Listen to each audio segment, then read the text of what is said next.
Bardo means from the moment that we forget or we deviate from that basic ground primordial nature, everything until we get back to recognizing our primordial nature is bardo.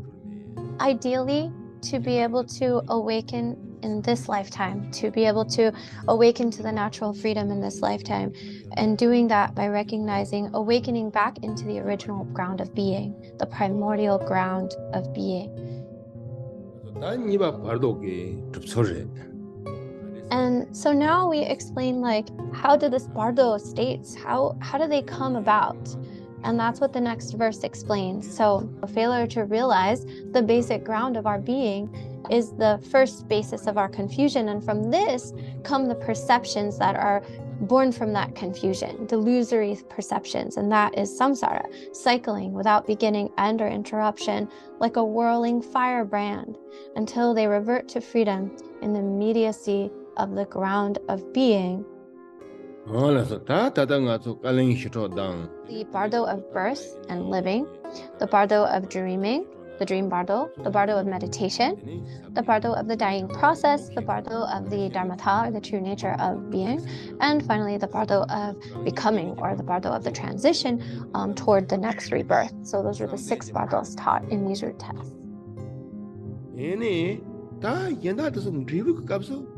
Then we do have a path. We have to know how to prepare. In other words, the bardo of the present life is so important, because if we wait until we're reaching the next bardo, the bardo of the dying state, it's much more difficult to have any sense of control over that experience. Once we've kind of our lives have come to the completion, then there's less control over how we can navigate ourselves. That's why now is the time to do everything we can to prepare, so that we're ready for the next phase of the next bardo.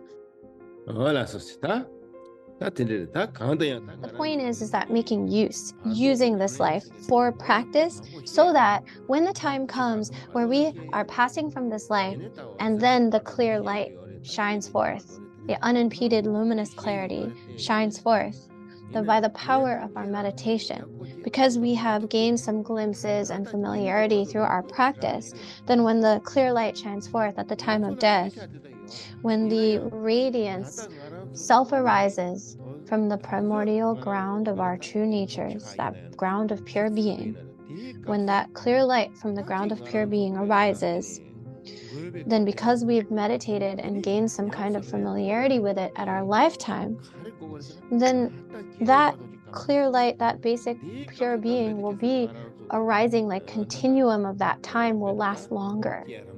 And that is known as becoming liberated, self-liberating in the Dharmakaya, the basic ground of being. And that is known as liberation in Samantabhadra, liberating into the nature of Kunduzangpo, primordial Buddha.